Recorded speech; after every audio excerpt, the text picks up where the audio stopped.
Good morning student, SBD school की online क्लासों में आप सभी का स्वागत है। तो सबसे पहले आप सभी को मैनी कॉन्ग्रेचुलेशंस 11th क्लास में एंटर करने के लिए।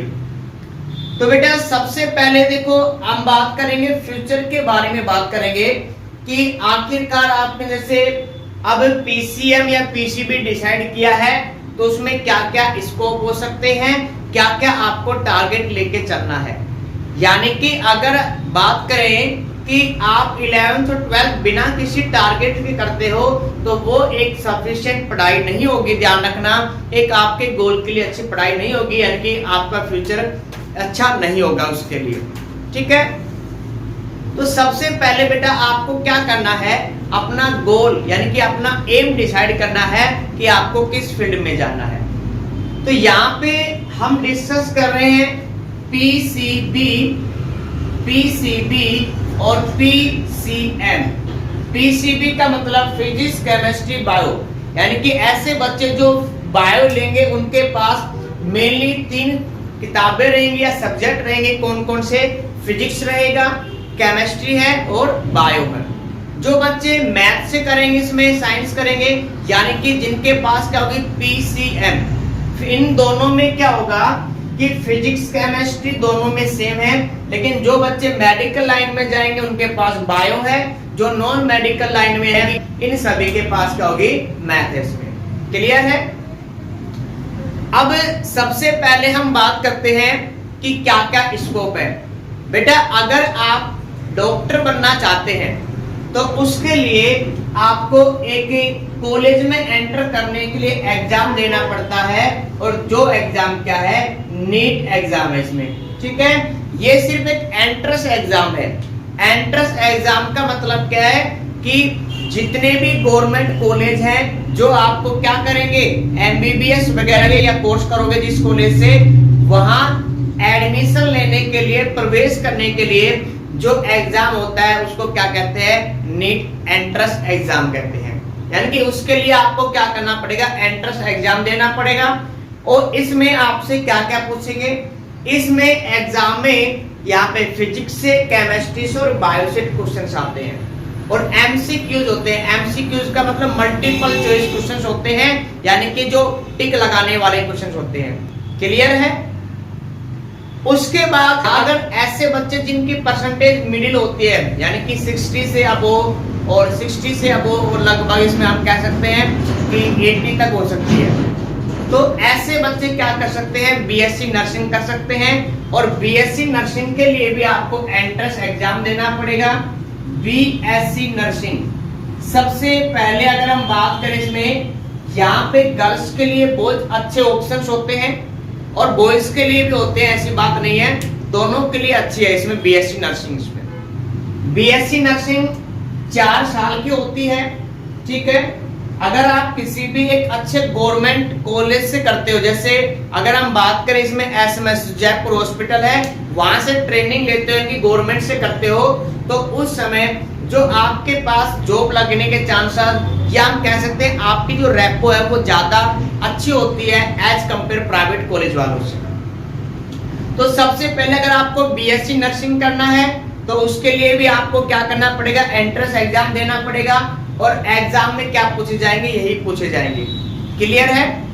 उसके बाद ऐसे बच्चे एमबीबीएस वगैरह नहीं करना चाहते हैं, नहीं कर सकते हैं, नर्सिंग भी नहीं करना चाहते हैं, तो बेटा उन सभी के लिए एक सबसे अच्छा बेस्ट ऑप्शन होता है लैब असिस्टेंट। क्या होता है भाई, लैब असिस्टेंट होता है। और लैब असिस्टेंट की बात करें, मतलब जो लैब में क्या होते हैं, सहायक कर्मी होते हैं। ठीक है, सबसे बेस्ट आपके पास ऑप्शन है जो बच्चे यानी कि पढ़ने के बाद भी बेरोजगार रहते हैं उनके लिए है। मतलब जो हाई लेवल की परसेंटेज नहीं बना पाते हैं, वहां तक अप्रोच नहीं कर पाते हैं, तो उनके लिए सबसे बेस्ट ऑप्शन क्या है, लैब असिस्टेंट है। इसके बारे में मैं आपको थोड़ा बता देता हूं। इसमें तो लैब असिस्टेंट है, इसमें ये एग्जाम होता है 150 नंबर, इसमें 150 क्वेश्चंस आते हैं। हमारे पास जो 100 क्वेश्चंस होते हैं ये हमारे पास होते हैं इसमें किसके, पीसीबी सबसे पहले मैं आपको बता दूं कि मैथ का नहीं होता है इसमें, लेकिन ऐसा नहीं है मैथ वाले नहीं दे सकते हैं, एग्जाम दे सकते हैं, लेकिन मैथ नहीं आएगी इसमें। क्यों? मैथ की क्या होती है, लैब वगैरह नहीं होती है। तो यहाँ पे 150 मार्क्स का क्वेश्चन होगा, जिसमें राजस्थान जीके के आएंगे, ठीक है। राजस्थान यहाँ पे सॉरी पीसीएम पीसीबी के कितने क्वेश्चंस आएंगे, 100 क्वेश्चंस आएंगे, और प्लस में 50 क्वेश्चंस आते हैं राजस्थान जीके के आते हैं, ठीक है। यहाँ पे टोटल एग्जाम कितने मार्क्स का होता है, 300 मार्क्स का होता है, और इसकी कट ऑफ लगभग जाते हैं इसमें, यानी कि 120 अगर नंबर लेके भी आ जाओगे तो आप पास हो जाओगे, ठीक है। अब शायद चेंज हो चुका है, थोड़े इसमें रेशो बढ़ चुका होगा, लेकिन इतने नंबर अगर आप लेके आओ तो पास हो जाते हो। फिर इसका बेनिफिट क्या है, जब आप लैब असिस्टेंट क्लियर कर लेते हो तो आपकी स्टार्टिंग 6 मंथ या 1 ईयर सैलरी तब तक 50,000 रईस में 15,000 रुपए रहेगी, ध्यान रखना, ठीक है। उसके बाद जब आप इसमें प्रोसेस से गुजर जाते हो, यानी कि ये तो सिर्फ आपको सीखने के पैसे मिलेंगे गवर्नमेंट से, ठीक है। उसके बाद प्रोसेस या ड्यूरिंग जो पीरियड है वो हो जाने के बाद आपकी सैलरी 30,000 से 32,000 तक आपकी सैलरी हो जाएगी। इतना ही नहीं है, इसके बाद आप क्या इसमें कि उसके बाद आपका जो आपका पद है वो बढ़ता है, ठीक है। प्रमोशंस वगैरह होते हैं, तो आप क्या होते हैं 3rd ग्रेड टीचर में या 2nd ग्रेड टीचर में कन्वर्ट हो जाओगे। तो आपके लिए सबसे बेस्ट ऑप्शन है। अगर हम बात करें मैथ, अगर मैथ के जैसे इंजीनियर वगैरह बनना चाहते हैं तो उसके लिए भी आपको एक अच्छे कॉलेज की आवश्यकता है, और ऐसे कॉलेज क्या कराते हैं, एंट्रेंस एग्जाम कराते हैं, और जिसके लिए एग्जाम होता है जेई, ठीक है। जेई 2 होते हैं, जेई मेन होता है, एक जेई एडवांस होता है, क्लियर है। तो सबसे पहले आपको डिसाइड करना है, इसी के साथ साथ और भी ऑप्शंस होते हैं, जैसे एनडीए की तैयारी कर रहे हो, नेवी एयरफोर्स की तैयारी कर रहे हो, तो आप जितने भी ऑप्शन है पहले आपको नेट पे सर्च करना है, फिर आपको देखना है कि क्या क्या उनका ड्यूरेशन काल होता है, या क्या क्या आपको एलिजिबिलिटी होती है, मतलब क्या क्या योग्यता होनी चाहिए, क्लियर है। क्या इसमें फीस लगती है, अगर आप ये कोर्स कर लेते हो तो आपको क्या क्या इसमें जॉब मिलेंगे, आप इनके बारे में टोटल सर्च कर लेना। लेकिन मैं आपको बता दूं बेटा, आप इन चीजों को डिसाइड करते समय, यानी कि अपना गोल डिसाइड करते समय आप ये मत सोचना कि मेरा पड़ोसी या फलाना व्यक्ति वो कर रहा है, वो सोच रहा है तो मैं भी ये कर लूं। तो बेटा ऐसे आप कभी भी गोल को डिसाइड मत करना। गोल आपको डिसाइड करना है आपकी कैपेबिलिटी के अकॉर्डिंग करना है, इनके आप में कितनी क्षमता है और आप में मतलब किस में रुचि है उस पे है। अब ऐसा नहीं है जिसकी बच्चे की 50% है 60% है वो इनको फाइट नहीं कर सकता, मैं ये नेगेटिव चीज नहीं डाल रहा हूँ बेटा, वो भी कर सकता है। ध्यान रखना आपने अभी तक क्या पढ़ा है, 10th में क्या परसेंटेज रही है, वो इन चीजों में मायने बिल्कुल नहीं रखती है। सिर्फ आप में हुनर होना चाहिए, आप में जोश होना चाहिए कुछ करने का, तो आप हर यानी कि 60% वाला बच्चा भी इनको क्या कर सकता है, कवर कर सकता है। लेकिन सिर्फ आपको क्या करना है, उसके लिए मेहनत करनी है। तो सबसे पहले बेटा आप अपना गोल डिसाइड करो, उसके अकॉर्डिंग मेहनत करो। कई बच्चे जैसे अभी जैसे क्लास में एंटर होते हैं, तो जैसे जिसने बायो लिया तो उनके दिमाग में क्या है, हम तो भाई एमबीबीएस करेंगे। फिर वो जैसे 11th क्लास चलती है, हाफ 11th होती है, तो पता चलता है कि भाई इसमें तो पार नहीं पड़ रही है मेरी, तो फिर वो धीरे धीरे क्या होते हैं, डाउन आते हैं। फिर वो क्या करेंगे, एमबीबीएस से सीधा क्या करेंगे, नहीं एमबीबीएस तो नहीं होगी, आप ऐसा कर लेते हैं बीएससी नर्सिंग कर लेंगे। फिर बीएससी नर्सिंग में अगर जैसे 12th करते हैं, उसकी प्रिपरेशंस करते हैं, प्रीवियस इसके एग्जाम देखते हैं, पेपर देखते हैं, तो फिर उसका जो मोटो है वो फिर डाउन हो जाता है, फिर से इसका मनोबल। तो फिर करना यार बीएससी में भी नहीं पार पड़ेगी, हम नर्सिंग में पार नहीं पड़ेगी, हम क्या करेंगे, ये एलडीसी में। तो ये मनोबल डाउन कब होगा, जब आप उसको एक अच्छे गाइडलाइन से प्रिपरेशन नहीं करते हो। तो सबसे पहले आपको क्या करना है, अपना गोल डिसाइड करना है, उसके बाद उसके अकॉर्डिंग मेहनत करनी है। अगर कोई बच्चा आईएएस बनना चाहते तो आईएएस के अकॉर्डिंग तैयारी करनी पड़ेगी आपको। दिन में तकरीबन 10 से 12 घंटे पढ़ने पड़ेंगे। कोई चपरासी की अगर जॉब सोच रहा है तो चपरासी का अकॉर्डिंग मेहनत होती है। ये नहीं है आप चपरासी के लेवल की मेहनत कर रहे हो और सोच रहे हो आईएएस बन जाएंगे, तो ये बिल्कुल बेटा पॉसिबल नहीं है। तो मेरे कहने का मतलब ये है कि अगर आपको जिंदगी में जल्दी कामयाब होना है, एक अच्छी लाइन आपको करनी है, तो आपको क्या करना है, अभी से 11th क्लास से प्रिपरेशन करना पड़ेगा। ऐसा नहीं है 12th बाद, जो बच्चा 12th बाद जाके तैयारी करेगा, आप 11th से करोगे तो आप उस बच्चे से 2 साल क्या होगे, आगे रहोगे, ध्यान रखना। क्लियर है? आपके पास 12th बाद सिर्फ एक ही ऑप्शन होना चाहिए, जॉब, यानी कि जॉब मिलनी चाहिए आपको, और जॉब के लिए ही हमें पढ़ना है, सिर्फ जॉब चाहिए हमें, ध्यान रखना। ये नहीं है 11th किया 12th किया, इनकी मार्कशीट इकट्ठी कर ली, डिग्री वैली कर ली, करते जा रहे हो, फिर बाद में पता चलता है जो भी नहीं मिली। तो ऐसी डिग्रियां हमें वैली नहीं करनी है, इकट्ठा नहीं करनी है, हमें सिर्फ हमें चाहिए जॉब। क्लियर है ना? और उसके लिए आज से ही कड़ी मेहनत स्टार्ट कर देना। अब अगर हम बात करते हैं कि जैसे इनके क्वेश्चन सर हम प्रिपरेशन कैसे करेंगे, तो फिलहाल केमिस्ट्री की बात कर रहा हूं मैं यहाँ पे। तो केमिस्ट्री के इनमें जो भी प्रीवियस ईयर के क्वेश्चंस है, या हम कह सकते हैं इनके लेवल के, इनका जो लेवल है उसके अकॉर्डिंग आपकी तैयारी करवाई जाएगी। या तो आप अगर अपना देखो टारगेट सोच आपको रखना है, आपको किस लाइन में जाना है। अब टारगेट को करने के बाद उनकी जो पुरानी बुक्स है वो आप जो बच्चे हैं, यानी कि जिन्होंने इनकी प्रिपरेशन की है, उनके नोट रेफर कर ले उसमें। उसी के साथ जो प्रैक्टिस सेट होते हैं आप उनको लेके आओ मार्केट से। ये नहीं है गोल डिसाइड कर लिया बस अब तो हम लग गए, ऐसा नहीं होगा। यानी कि जो जो आपको टॉपिक पढ़ाए जाएंगे उसके क्वेश्चंस करवाए जाएंगे। इसी के साथ साथ आपको खुद भी प्रिपेयर करना है, कैसे, अदर बुक खरीद के। ठीक है? अगर आप सोच रहे हो कि सर हम 11th कर लेते हैं, 12th कर लेते हैं और हम जेईई नीट या इनका एग्जाम क्रैक कर सकते हैं, बिल्कुल भी नहीं कर पाओगे, ध्यान रखना। आपसे सिर्फ 2 या 3 क्वेश्चन ही हिलेंगे, बाकी क्वेश्चन नहीं हिलेंगे आपसे, ध्यान रखना। ठीक है? तो यहां से हम केमिस्ट्री की क्लास स्टार्ट करेंगे। ठीक है? यानी कि मैं आपको केमिस्ट्री पढ़ाऊंगा और इसके साथ साथ यानी कि सिलेबस के साथ साथ मैं आपको प्रीवियस ईयर के क्वेश्चन यानी कि नीट, जेईई, इसी के साथ साथ हम बीएससी नर्सिंग के या जो लैब असिस्टेंट है इनके क्वेश्चंस क्या कराएंगे, आपको कंप्लीट करा जाएंगे। तो बेटा गोल डिसाइड करो, हमारे पास जो चैप्टर उसको क्या करते हैं, स्टार्ट करेंगे। तो अगर आपको बातें अच्छे लगी हैं तो सबसे पहले आप वीडियो को जरूर लाइक करें। ठीक है? वीडियो को लाइक करें, चैनल को सब्सक्राइब कर ले, ध्यान रखने।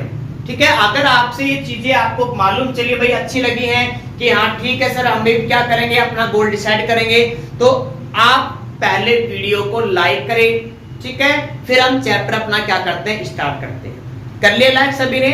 तो आज हम क्या करते हैं, केमिस्ट्री का एक फर्स्ट चैप्टर स्टार्ट करेंगे और जिसका नाम क्या हमारे पास, some basic concept of chemistry. यानी कि इसमें पढ़ेंगे हम रसायन विज्ञान की मूलभूत अवधारणाएं।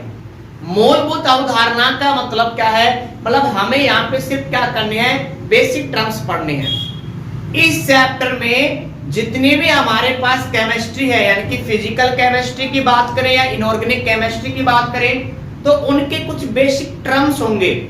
ठीक है? मतलब किसी भी संख्या के क्या यूनिट्स होते हैं, या एटॉमिक मास क्या होता है, किसी भी परमाणु का एटॉमिक मास कैसे निकालते हैं, ये जो बेसिक्स बातें हैं ये सारी की सारी हमें क्या करनी है, इस चैप्टर में कवर करनी है। क्लियर है? तो ये सारी बातें क्या करनी है, यहाँ पे कवर करनी है। क्लियर है बेटा? यहां तक सभी को क्लियर है? तो अब हम स्टार्ट करें चैप्टर नंबर फर्स्ट हमारे पास है। और एक बात ध्यान रखना, आप क्लास किसी भी सब्जेक्ट की अगर आप अटेंड करते हो तो कॉपी पेन साथ रखना। ये नहीं है सिर्फ आपको सिर्फ देखना नहीं, आपको साथ साथ क्या करना है, इनको नोट भी करना है। जैसे आप क्लास में करते हो ऑफलाइन क्लासों में, ऐसे ही आपको क्या करना है, एक प्रॉपर क्लास लेके चलना है यहाँ पे। क्लियर है? तो कॉपी पेन लेके साथ बैठ जाना भाई। अब हम क्लास स्टार्ट करते हैं। तो रसायन विज्ञान को अंग्रेजी में क्या कहते हैं, केमिस्ट्री कहते हैं। और केमिस्ट्री एक ग्रीक भाषा के शब्द किससे लिया गया है, कीमिया से लिया गया है। और कीमिया का मतलब क्या होता है, काला रंग होता है। इसीलिए जो केमिस्ट्री है उसका अध्ययन को स्टार्टिंग में क्या कहते थे, केमिट टेकिंग कहते थे। ठीक है, यानी कि जो अगर हमारे पास कोई भी पदार्थ है उसका अध्ययन क्या कहते इसमें केमिट टेकिंग कहलाता था, लेकिन धीरे धीरे नाम में चेंज हुआ, केमिट टेकिंग से इसका नाम क्या पड़ा, केमिस्ट्री पड़ा है इसमें। तो यहाँ पे सबसे पहले हम बात करते हैं कि केमिस्ट्री, आखिरकार केमिस्ट्री में हमें क्या पढ़ना है। तो केमिस्ट्री विज्ञान की वो शाखा होती है जिसके अंतर्गत हम ये पढ़ेंगे कि कोई भी पदार्थ है वो किन किन कणों से मिलकर बना है, यानी कि जो आयन से मिलकर बना है या किसी एटम से मिलकर बना है या किसी अणु से मिलकर बना है। एक तो हमें वो पढ़ना है, यानी कि रासायनिक पदार्थों की, किसी भी पदार्थों की हमें रासायनिक गुणधर्म पढ़ने हैं। इसी के साथ साथ अगर कोई भी पदार्थ उसमें चेंज होता है और चेंज होने से नया पदार्थ बनता है, तो उस पदार्थ में क्या क्या चेंज होंगे उनके बारे में पढ़ना है। यानी कि रस विज्ञान की वो शाखा है जिसके अंतर्गत हम पढ़ेंगे कि कोई भी पदार्थ है वो कैसे चेंज होता है, क्या क्या उनकी प्रॉपर्टी होती है, क्या क्या उनके भौतिक गुणधर्म होते हैं, क्या क्या उनके रासायनिक गुणधर्म होते हैं। क्लियर है? या हम कह सकते हैं कि जो केमिस्ट्री है वो क्या है, study of matter, study of matter, यानी कि किसी भी पदार्थ के हमें क्या करना है, जो स्टडी करनी है वो किसके अंतर्गत पढ़ेंगे, रसायन विज्ञान के अंतर्गत पढ़ेंगे या केमिस्ट्री के अंतर्गत पढ़ेंगे इसमें। क्लियर है? इसके बाद हम बात करते हैं फादर ऑफ केमिस्ट्री। तो फादर ऑफ केमिस्ट्री का मतलब केमिस्ट्री के जन्मदाता, पिता में कौन है, लेवोजियर है। कौन है? लेवोजियर है। इसी के साथ साथ अगर हम बात करें फादर ऑफ मॉडर्न केमिस्ट्री, यानी कि जो आधुनिक भारत है उसके पितामह कौन है, तो इसके जो पितामह कौन है, आचार्य प्रफुल्ल चंद्र राय। तो अगर आपसे पूछ इसमें कि फादर ऑफ केमिस्ट्री, तो आंसर क्या होगा, लेवोजियर होगा। अगर आपसे पूछे father of modern Indian chemistry, तो अगर आपसे यहाँ से ये पूछता है तो यहाँ पे क्या नाम हो जाएगा, आचार्य प्रफुल्ल चंद्र राय। क्लियर है? उसके बाद हमें पढ़ने हैं टाइप्स। तो जो हमारे पास रसायन विज्ञान है उसके 3 भाग होते हैं। वैसे बहुत सारे भाग होते हैं लेकिन मेनली हमें क्या करने हैं, 3 पढ़ने हैं। कौन कौन से हैं? फर्स्ट है कार्बनिक रसायन, जिसको क्या कहते हैं, सॉरी अकार्बनिक रसायन, जिसको क्या कहते हैं, इनऑर्गेनिक केमिस्ट्री कहते हैं। सेकंड है अकार्बनिक रसायन, जिसको क्या कहेंगे, ऑर्गेनिक केमिस्ट्री कहेंगे। नेक्स्ट है भौतिक रसायन, जिसको क्या कहेंगे, फिजिकल केमिस्ट्री कहेंगे। तो इसके मेनली हमें 3 पार्ट पढ़ने हैं। इसके अलावा भी होते हैं कृषि विज्ञान, कृषि विज्ञान, मेडिसिन में जो भी हमारे पास जो दवाइयां वगैरह बनते हैं वो भी क्या इसके ही अंतर्गत आती है। क्लियर है? परमाणु विज्ञान, बम वगैरह बनते हैं वहां पे। ठीक है, तो ये सारे किसके टाइप, सॉरी किसके हमारे पास टाइप्स हैं, केमिस्ट्री के टाइप्स हैं। तो सबसे पहले हम डिस्कस कर रहे हैं अकार्बनिक रसायन, यानी कि इनऑर्गेनिक केमिस्ट्री के अंतर्गत हमें क्या पढ़ना पड़ेगा, हमें पढ़ना पड़ेगा एटम। और एटम को हिंदी में क्या कहते हैं, परमाणु। किसी भी एटम के बारे में पढ़ना पड़ेगा, हमें किसी भी आयन के बारे में पढ़ना पड़ेगा, या हमें किसी भी मॉलिक्यूल के बारे में पढ़ना पड़ेगा। एटम, आयन या मॉलिक्यूल, यानी कि हम परमाणुओं से संबंधित जितनी भी बातें करेंगे वो सारी की सारी किस में आती है, इनऑर्गेनिक केमिस्ट्री में आती है। याद करो आपने 12th क्लास में पढ़ा होगा परमाणु, है ना। परमाणु की डिस्कवरी कैसे हुई, इलेक्ट्रॉन्स, प्रोटॉन्स, न्यूट्रॉन की डिस्कवरी कैसे हुई, जो हमारे पास परमाणु है उसका आकार कैसा होता है, संरचना कैसी होती है। वैज्ञानिकों ने मॉडल दिए थे ना, किसी भी परमाणु में इलेक्ट्रॉन, प्रोटॉन और न्यूट्रॉन की व्यवस्था को समझाने के लिए जो मॉडल दिए थे उनको क्या कहा था, परमाणु मॉडल। परमाणु मॉडल क्या था, इसमें कौन कौन से थे भाई हमारे पास, सबसे पहले कौन सा इसमें, जे थॉमसन का परमाणु मॉडल, प्लम पुडिंग मॉडल कहते हैं जिसको, तरबूज मॉडल कहते हैं। इसके बाद क्या था, रदरफोर्ड का परमाणु मॉडल। उसके बाद क्या था भाई, नील्स बोर का परमाणु मॉडल। तो ये मॉडल हमें फिर से डिस्कस करने हैं किसमें, 11th क्लास की केमिस्ट्री में। इसी के साथ आपने पढ़ा होगा जो हमारे पास आवर्त सारणी, जिसको इंग्लिश में कहते हैं पीरियोडिक टेबल, है ना, आपने देखा होगा इसमें। तो ऐसे हमारे पास आवर्त सारणी होती है, इसमें ब्लॉक होते हैं। कितने ब्लॉक होते हैं? 4 ब्लॉक होते हैं। कौन कौन से? एस पी डी और एल ब्लॉक होते हैं। तो ये भी हमें किस में पढ़ना है? इसमें इनऑर्गेनिक केमिस्ट्री में पढ़ना है। यानी कि किसी भी तत्वों से संबंधित, परमाणु से संबंधित जितनी भी हमें स्टडी करनी है, वो सारी की सारी किस में आती है? इनऑर्गेनिक केमिस्ट्री या अकार्बनिक रसायन में आती है। इसके बाद है कार्बनिक रसायन। कार्बनिक रसायन में जैसे आपने चैप्टर नंबर 8 पढ़ा होगा, कार्बन एंड इट्स कंपाउंड, यानी कि कार्बन और इसके पदार्थ इसमें या यौगिक इसमें पढ़ा था आपने। कार्बन, एल्केन, एल्कीन, एल्काइन, जो हमारे पास एल्केन, एल्कीन, एल्काइन, जिनका नामकरण कैसे करते हैं, कितने कितने बॉन्ड बनाते हैं, तो ये सारे के सारे हमें किसमें पढ़ने हैं? ऑर्गेनिक केमिस्ट्री में। यानी कि इसके अंतर्गत हम पढ़ेंगे जितनी भी रिएक्शंस होती हैं वो पढ़ने हैं, इसी के साथ साथ हमें कार्बनिक यौगिक पढ़ने हैं। क्लियर है? नेक्स्ट है भौतिक रसायन या फिजिकल केमिस्ट्री। देखो इसमें हमें लो पढ़ने हैं सारे के सारे।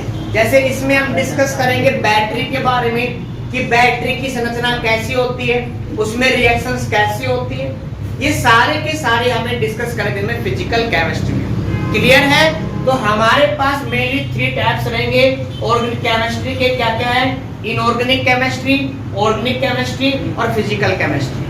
क्लियर है?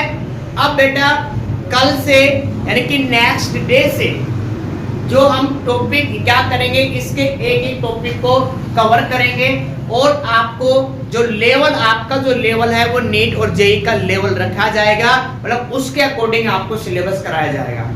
तो आपको क्या करना है? 2 कॉपियां तैयार करनी है। एक तो आपको रफ कॉपी जो आप लेक्चर देखते समय आपको क्या करनी है, उसका यूज करना है। इसी के साथ नोट्स आपको पर्टिकुलर डेली बनाने हैं, ध्यान रखना, और अपनी तैयारी अच्छे से करना, फ्यूचर को ध्यान में रख के। ठीक है?